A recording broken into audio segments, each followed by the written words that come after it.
Hi, everyone. I'm Keith Mathis with the Mathis Group. We are a premier ATP, and so welcome to 7 Minutes to PMP Mastery. Today, we're going to be talking about a guide to Scrum and hybrid project management. Now, 50% of your test is going to be on agile frameworks, 50% will be on waterfall. So, what we want to do is focus a little bit on Scrum, which is the most popular framework that they talk about on the test.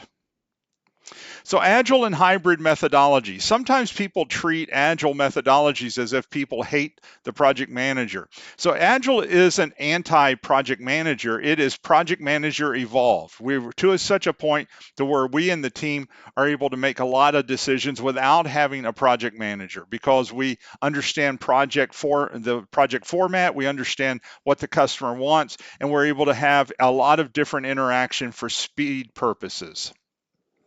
Scrum empirical process control. So Scrum is based on empiricism, which means decisions are made from observation and experience rather than detailed upfront predictions.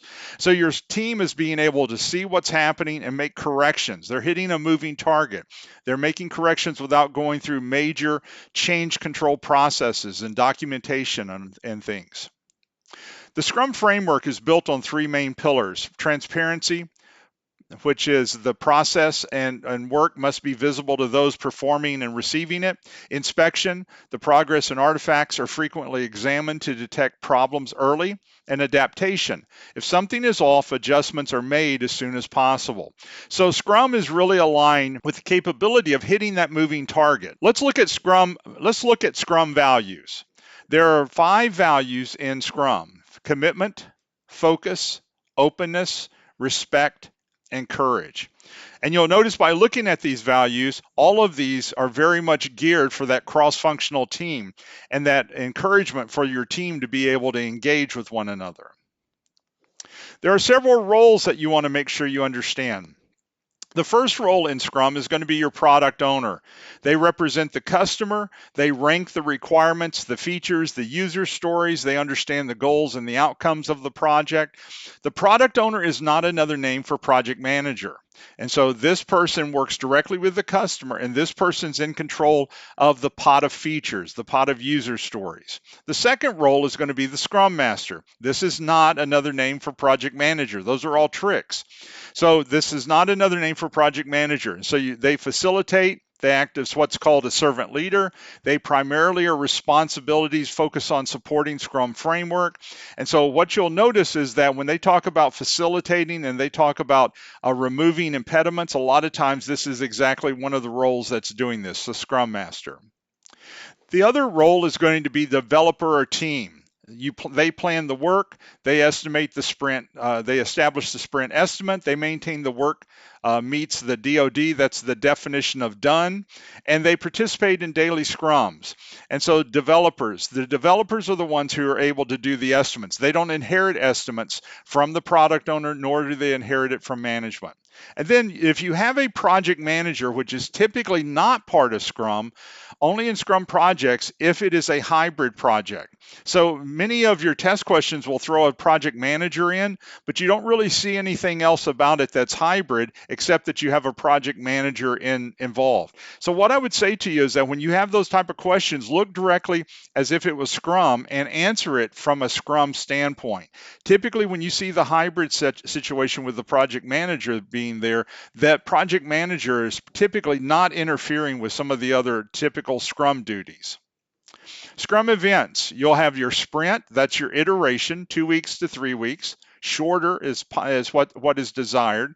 You'll have sprint planning, where we spend about a week prior to a sprint planning for that sprint. You'll have daily scrums, where we have a daily stand-up, 15 minutes.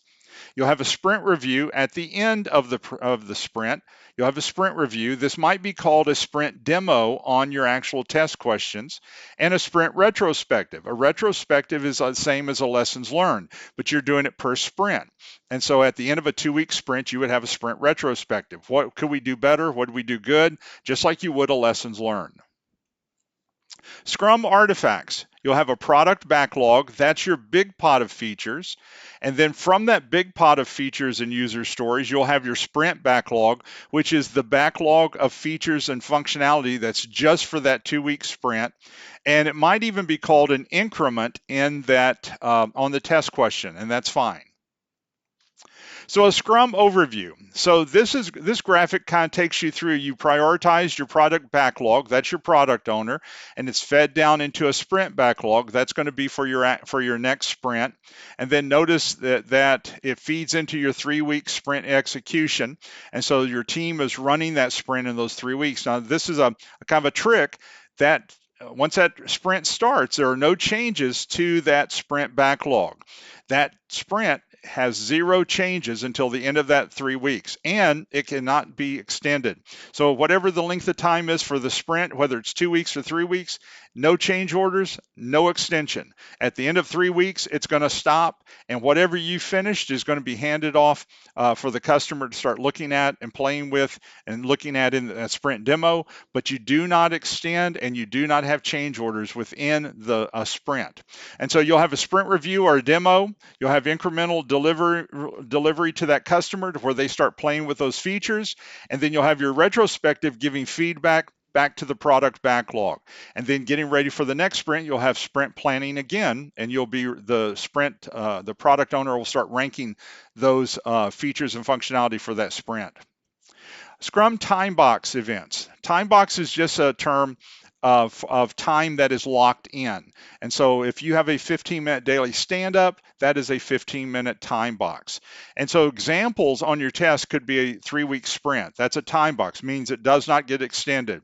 A 1-week planning event for the sprint. That's a time box of 1 week. Your daily 15-minute meeting, it's a time box of 15 minutes. And so the point I'm getting at with this is that everything that where they talk about a time, that's a time box for the purpose of your test. All right, let's move into hybrid for just a couple of slides here and get you ready for this. And so I know the time it will extend a little bit here, but this will be good for you to compare to Scrum.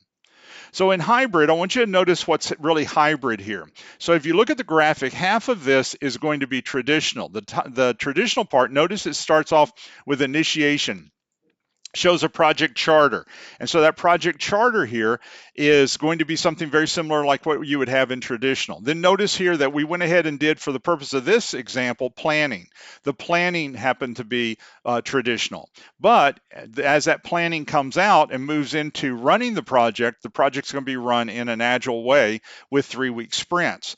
And so the only part of this that is really traditional is going to be initiating and planning, and then the rest of it is going to be very, very much on the agile side. Hybrid does not have to be like this. It can be a hybrid in a lot of different ways, but I want you to see this. This is a typical view of what they will use a lot of times on the test. So I might still have a project manager here for the initiation and for planning, handing off those requirements to the team in the 3-week sprint. And then the rest of it runs very much like a normal agile or an agile iteration or sprint. The hybrid framework, hybrid projects can only take on many different forms. The most common is the project follows through traditional plan-driven processes through development of the project charter, then switches over to sprints for running the project and delivering the product. So what that means is that as we go through to the charter, project manager is appointed, we go through planning, the planning is pretty structured, but as far as how the project is run, it's going to be run in Agile, which means you don't have heavy change control. You're still going to have a lot of interaction with that team and customer. You're going to be doing a lot of different things and handing it off to that customer in piecemeal so that they can start playing with those features and functionality. So the only hybrid part most of the time on the test is going to be right up there, right up front. Also, some hybrid questions might move into running the project in phases or releases more than sprints, and that's okay. So here's a couple of tips for you on the exam, okay? So read the central question on the exam. If the exam question is focused on the agile side of the project, answer it more agile response. If the question seems to focus in, as they give you the description, more on the traditional or plan-driven side, the project answer is probably more traditional. Not just because you have a charter, but I'm talking about the planning piece, the project piece. When they start talking about what's being developed and how it's being developed, if it's more traditional, it's probably going to be a traditional answer. If it's more agile and the flexibility of agile, it's probably going to be more agile. Now, as we close out with this, let me just thank you for watching our video, and I hope it's been beneficial to you. But also, we do PMP exam prep boot camps virtually every other month, and so I teach those. Love to have you in it. If I can help you in any way, here's our email address, our 800 number, and so I'd love to see you in another video. So thank you so much for watching this. Have a great week. Bye now.